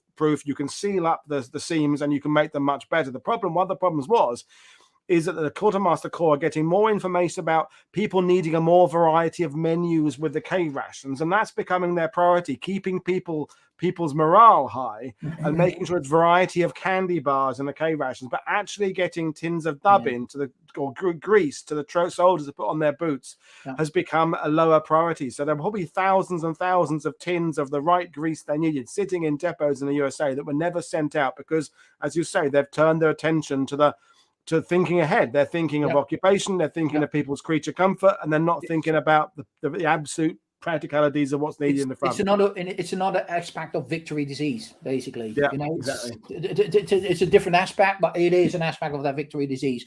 Now, if you have got trench foot, and mind you, 90% of the trench foot cases or cold injuries in general, because there are different other types of cold injuries. We'll get to those a little bit after this one. But, trench foot was the most prevalent one. And cold injuries in general, 90% of the cold injury cases were suffered by the rifle companies, the guys on the front line, because they can't escape that cold, that wet. They're in the foxholes, they're in the slit trenches, they're in the mud, they're in the rain all the time. They try to cover up with shelter halves. They try to cover up with anything they can find, overhead log cover, whatever. They try to get indoors whenever they can, but, most of the time they will suffer. The infantry, the grunt will suffer for it. And this is what happened. So during the winter of 1945, the winter of 1944-45, the U.S. Army in the European theater of operation. So that's basically, let's say, France, Belgium, a little bit of Holland, a little bit of the Netherlands, not Italy. That's not the ETO. But just in the ETO, during that winter, they suffer a total number of 71,000 cold injuries. 71,000.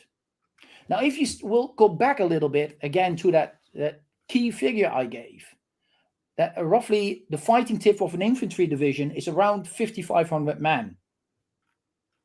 And we realize also that most of those cold injuries, as I said, were suffered by the infantry.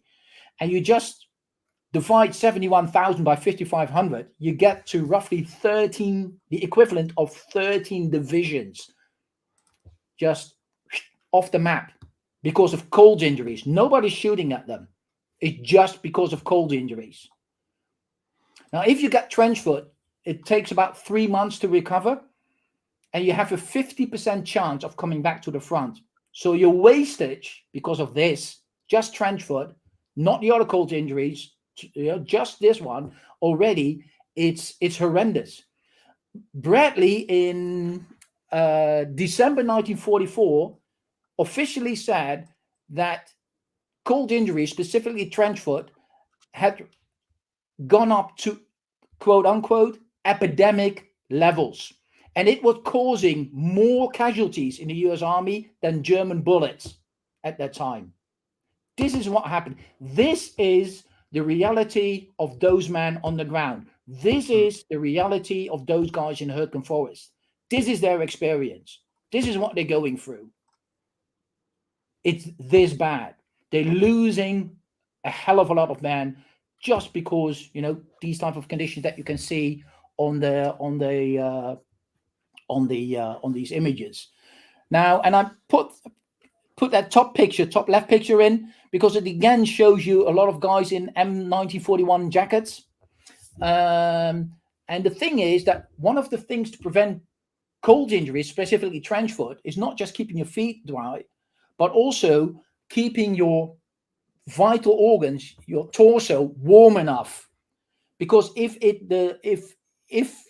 it's getting cold, your body will send a blood predominantly to the vital organs, which is in your torso, and not to the extremities like your hands and your feet. So that means that when you're getting cold, you get less blood flowing to your feet, making it more susceptible to cold injuries. And there's a host of other problems that the Americans have, which also, exacerbate the cold injury thingy-majig. But I'm just leaving it at that. It's really one of the major problems on the front line at that moment, and it's getting worse as the weather is getting also worse over the time during the Hürtgen Forest fighting. Here's what a guy called Mark Clark, not to be confused with General Mark Clark, said about it. He fought in the 4th Infantry Division, and he said, the weather was cold and wet. There was no way to stay warm or dry. Men suffered from what was called trench foot. The feet and ankles would become numb, swollen and infected with wearing the same soaked footwear day and night. Casualties from this condition became numerous and were in addition to battle wounded that had to be evacuated from the front lines to the rear area hospital facilities. The normal complement of our company was 130 to 135 men. Unfortunately, between battle casualties and the added trench foot losses, our company was reduced to 57 men. This was typical in our 4th Division, as well as many others. It's just rampaging, so this is what these guys are up against. I think Mr. Clark made a really good quote on this one. Other type of injuries, chilblains. This is what happens to hand the top one. Those are chilblains, which happens when your hands start to freeze or it gets really cold. It's horrendous. It can be very itchy, very prickly. It can start to feel very warm. And then it gets numb. The guy at the bottom, that's a World War II picture. This guy actually has frostbite. So that means that your tissue is dying. And sometimes it's also said, trench foot, and frostbite. Basically, if it's above freezing, you get trench foot. If it's below freezing, you're susceptible to frostbite. And, most of these guys will get amputated. So it's trench foot, it's chilblain, it's frostbite, it's a host of other similar type of injuries. Those are the main 3 types if you read the literature on it, and it's a horrendous problem. As Bradley also indicated. On top of that, battle fatigue is soaring. Because of all that, pressure, being lost in the forest, fighting in those horrendous conditions, being ill-trained, ill-kitted for that situation, being not very prepared or kitted for cold injuries and that sort of thing. The German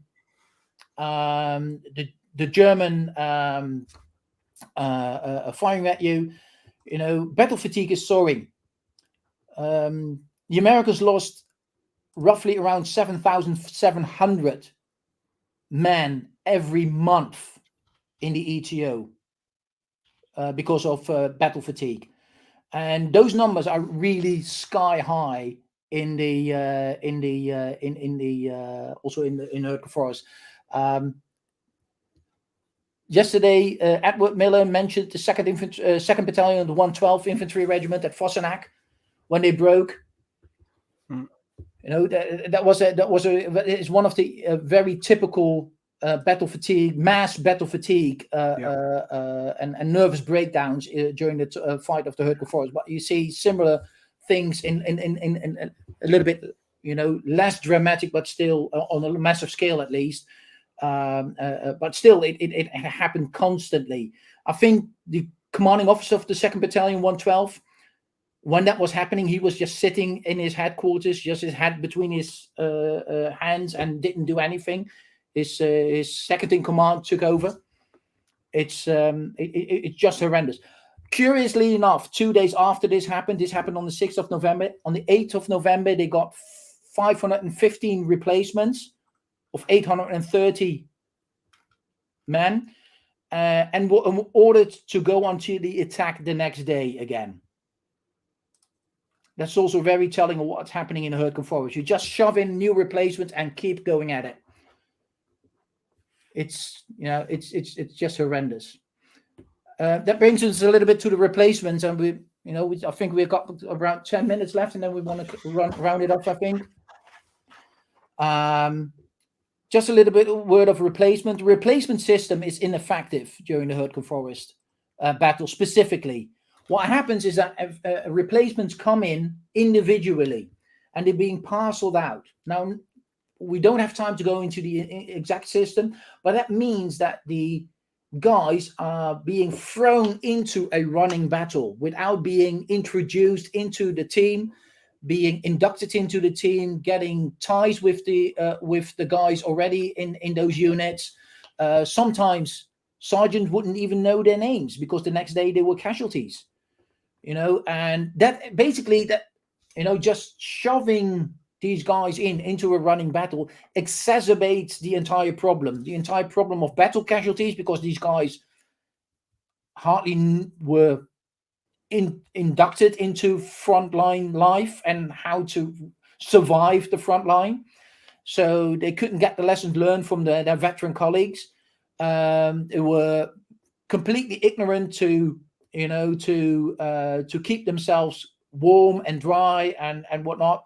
So the problems of battle fatigue, of trench foot, and the problem of casualties, you know, it's even higher when you look at the replacements. And you know, and we'll see a small graph on that on the next slide. First of all, you know, that Arnold Erbstoser, you know, he was one of those replacements, and he got something to say about that. You know, he says something to the accord of, along many replacements, we arrived shortly after the 4th Division had entered the famed or not so famous Hürtgen Forest. I joined G Company, along with Archie Leroux.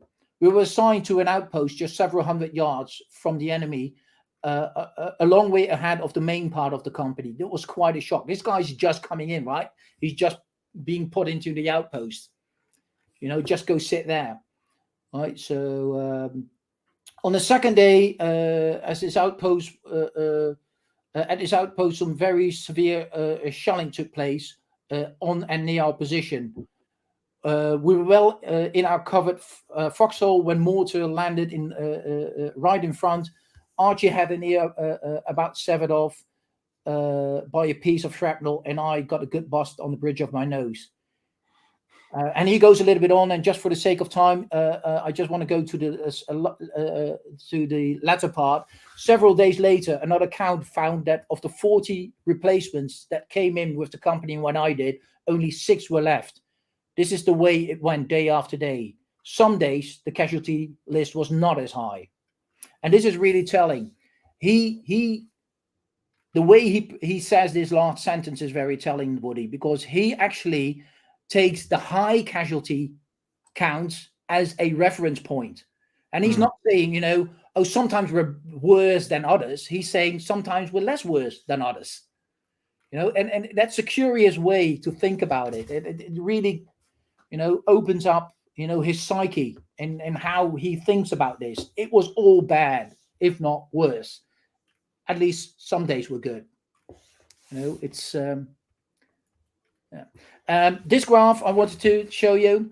It shows you the 22nd Infantry Regiment, and this comes from a really great book by Rush, Hell in the Hürtgen Forest. Really good book on the 22nd Infantry Regiment, also highly recommended. I took this graph from this book to show you because it shows you, look at the back, the 2 big things in the back. The top one is the strength. The top line is the strength of the companies, or the strength of the regiment, and it's diminishing over the course of the battle in Hürtgen Forest for the 22nd Regiment. And the lower one going up is the number of replacements in that regiment. And you're seeing that as the strength goes down, the number of replacements is coming up. So by the end of the fighting, which is on the, what did they say, the 4th of December, around the 4th of December, almost the entire regiment is replacement. So that renders your entire, even though you have the numbers, your fighting efficiency, your battle experience in that regiment is spent. You can't fight any longer. These guys don't know how to do it. So only that is the point when they are pulled off the line. When there is no possible way to keep fighting because you spent all your experienced veterans. So that means basically, what is the balance? Going into the Hürtgen Forest, you're a casualty. Yep. That's the raw bottom line of it. You're a casualty, one way or another, either physically, mentally, or both. And whether it's physically you're wounded or you're dead, that doesn't really matter. If it's physically that you have battle fatigue, or you suffer in later life, from what we now call PTSD, it doesn't matter. But I think nobody came out of that one without something. And what it does it all up to. This is actually a graph which is taken from Rubenthal, an American author and researcher from way back, and it's about the entire campaign in northwestern Europe. But look at the time that they are in the Hürtgen Forest. Look at how the casualty numbers, especially the non-battle casualties, are soaring. Again, this is not just the Hürtgen Forest; it's the entire ETO. But it shows you that what the American army was up against. And you would think that after Normandy things would go a little bit down, and then maybe at the Battle of the Bulge would go up and then go down again. And this graph just shows you otherwise. It just keeps up, and the non-battle casualties keep up. Yeah. And it's a combination of cold injuries and battle fatigue. That's what it is. Predominantly, it's all these guys are living on borrowed time, and by that mere fact, I think the U.S. Army is living on borrowed time, so to speak. Hürtgen Forest, figures are always difficult because people tend to disagree on things, but, estimated 33 to 50,000 US casualties, battle and non-battle casualties. German estimated 30,000 but nobody really knows. Record keeping on German side was even worse than on the Allied side. And how many of those German 30,000 would be towards the kind of the latter stages, the kind of the February 45 stages? Because the Americans would be, I'm guessing, would be quite consistent all the way through. But then by February, when you get up to Remagen, and I know that's not the same campaign, but by March, you're getting into much closer to the Rhine, across the Rhine. I'm guessing a lot of those 30,000 German are going to be towards the latter stages when finally the Allies are on their move again. That's what I'm guessing. Yeah. Well, maybe I don't have any details on that. I do know that Germans being interviewed after the war were surprised that the Americans had so many cold injuries. Yeah. Which was also surprising. We talked about 71,000 Americans. British and Canadians, same period combined, 206. So yeah. It's really, just not going into details about why and how, but just the difference is already staggering, and it tells you that the Americans are, they're missing something here. They're doing something not right here, and again, it's the guys on the ground who are paying that price, right? Yeah. So to summarize, we want to wrap it up. It's a tremendous mistake, in my estimation, to go into the Hürtgen Forest. Could have been and should have been avoided. US Army is ill prepared to fight in the type of terrains against that kind of an enemy. It's not prepared to fight in those cold weather conditions. Replacement system doesn't, work. It even exacerbates the problem. Higher command, it just doesn't learn the lesson. It just doesn't see the signs that what's going on. It keeps pushing for whatever reason. And it just adds to the problem. It just, it's just everything that was working against the soldier on the ground was working against them. In the result, for the soldier off the ground, let's just round this off, last slide, for in the words of one of the guys who was actually there, Corporal Bob Bredisich of the 28th Division, 110th Regiment. And he sums it up like as follows. The weather was miserable, very cold, muddy roads, and snow managed to seep through the heavy trees of the forest. The thick covering of pine needles managed to keep the mud underneath from freezing. Walking through the forest, your feet got wet, and with 0 freezing temperatures, it went right through your bones. Just walking to the front, I was ready to leave. If this was not enough, we had to contend with Germans and the 88s, which always exploded high in the trees. These were called tree bursts. The top of the trees were broken off and came falling down. You hope not on you. Along with the branches and tops of trees, the exploding shells rained shrapnel down on top of you. To sum it up, I was fighting the cold, the wet underfoot, the snow, the tops of trees, the 88s, the shrapnel, and let us not forget the Germans. These were the worst conditions I ever fought under. We didn't have any artillery to support us. And now I just have to wait because there's an over.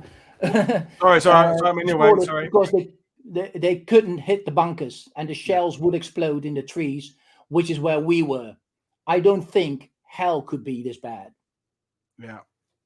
No, it's amazingly telling, Edwin. And I now I've done these 2 shows. We've still got shows to go with Chris Hartley and with Yuri and with Clement and Frank tomorrow. I can understand completely why the Battle of the Bulge draws people attention because it starts off bad for the US, but then you have that, you have the heroic moments, you have the Bastogne stand, you have the other stands later on, you have and then you eventually have a German army that runs itself into the ground. The Allies come out of the Ardennes offensive on the front foot. The Germans have lost huge amounts of material and manpower, and the Battle of the Bulge has that positive, not happy ending, but positive kind of, it's made the situation better. At the end of the Hürtgen campaign, you can't really even make a case that the Allies are in a better position when they started, because the whole Remagen thing that happens in March is a separate story, really, isn't it? It has some connection, but it's really a different chapter of a different book. So it's just unrelenting misery, beginning with bad leadership, then adding up all this piling on of the frostbite and the mines and everything else. It's just depressing reading about it, really. It's been fascinating listening to you, but I'm kind of feeling a bit oh God, it's just it's almost like a Holocaust show. It is. I'm not comparing it. But when I sometimes do multiple days on the Hürtgen Forest, and you go to the different division and the different phases, you get into a repeat of what happens. The same misery happens over and over and over again, and it just at the end of such a tour, you're always worn out, and the guests are worn out. It's just unbelievable, and that's not even talking about what happens in the Stolberg corridor, which is attached to that, which you can't really see that very much separated, but it's not a really good environment for these guys as well. Yeah. I mean, we're getting a question now about how the cold injuries in other armies, and basically the British Army didn't have anything like the same problems. Neither did the Canadian. And Rainier has already offered to come on and do a show about trench foot and the associated winter injuries. So I think that'd be a very good idea to bring on an actual doctor who understands World War II history and actually take us through what these injuries are in big detail. But, and as you say, I'm reminded of Mary Louise Roberts' show Sheer Misery, where she was talking about the amount of information account she had of the misery of the Hürtgen was more than you get from the Ardennes because of everything you've been saying today. So we will bring things to an end. And Edwin, I won't leave it 10 months again before I bring you back, because whatever it's been since your last visit, but you've been a World War II regular. And I will mention again, if anyone wants to visit the Hürtgen Wald, Edwin is one of the people who can take you there and show you this ground yourself. So but yeah, been brilliant talking to you. Any final things you want to say about visiting it? Just wrap up well and have a good guide, I suppose. Well, if you visit the Hürtgen Forest, do walk the Cal Trail if you've never been. Do also visit the museum there. There's a very small museum, but it's good. People are really nice there. But also, try to go off the beaten path in Hürtgen Forest. Not literally, Hürtgen Forest have been cleaned up, but there could still be stuff out there. So don't go literally off the beaten path, but go to the spaces like where the 22nd Infantry was. Go to the spaces where the 1st Infantry Division was, or and a little bit of those, or a little bit, let's say, at the beginning of the stages where the initial stage where the 9th Infantry Regiment was. And I think Yuri will talk a lot about the experience of the 9th Infantry Division, which was probably the hardest hit division to begin with, because they got out of the Hürtgen Forest, and then in December they came back. At least part of the division came back. And I think, what you said then, what Yuri will add on it, it's if when you do go there, when you read about it, I always use the hat analogy to have your analytical hat and your emotional hat, because when you're debating the various decisions made by American leaders, and people have been discussing whether or not Hodges was good or bad or indifferent, and Eisenhower's broad front strategy, blah, blah, blah, Cota in the 28th, those are one set of discussions. But separate to that, as you've been emphasizing today, is just the sheer misery of the guys going through the actual fighting. So on the one hand, you can have that kind of learned with your pipe, sucking on your pipe, talking about leadership, say, well, of course, Cota should have done this and so-and-so should have done that. But that's separate for the understanding, the ordeal of the guys. And whatever we may think about the leadership, the respect for anybody who's anywhere near that forest for that time, whether you were there as a replacement for a few days or whether you were there as a platoon commander for the whole damn 3 months of it, my hat's off to them for just putting up with just the untold, unrelenting shittiness of that campaign. Yeah, I absolutely agree. I titled this, one of the words I used in the title is heroism. We weren't really talking about heroism. We weren't talking about, guys winning the Medal of Honor or any other medals or any actions. But the heroism for me is basically anybody who went into that wood. If you take into account everything we're discussing, terrain, weather, training, replacement system, the sheer misery they had to go through, I can't help to think that if you're really thinking about these things, your respect for these men should have just gone up several notches. Yeah, no, absolutely. And that's my closing thought today, is just whatever we think about the leadership, anybody who fought there was just I don't like throwing the word hero around, but they survived an ordeal that I wouldn't want to go through. And anybody watching this, grateful that they didn't have to go through that. And that's not saying that the Ardennes didn't have its own horrors there. And there were equally horrible things there. And the winter in 44, 45 in Italy. And of course, what's happening in the Far East and Burma is equally terrible. But the Hürtgen has a kind of a special place in hell in terms of just the pile-on, as we've talked about, of all the elements of misery there. But anyway, Edwin, we'll bring things to an end. It's been great talking to you tomorrow, folks. A shorter show tomorrow. Frank Basic is coming on to tell us one of the Medal of Honor stories. So a very compact show it'll be about the museum and how they put together a display based on this particular hero, and that'll be tomorrow. Then we've got Yuri coming up in the week, and Chris coming up, and Clement coming up, and then we've got our final Sino-Japanese War show on Friday, where Toby Lincoln, who was unavailable, is coming back on to talk about the Nanjing massacre. So another distressing, horrible way to finish the week, but. Anyway, it's been brilliant talking to you, Edwin. Folks, thanks for watching. Thanks for your attention. I will see you all again next time. See you all tomorrow. Cheers, everybody. Have a good evening. Bye.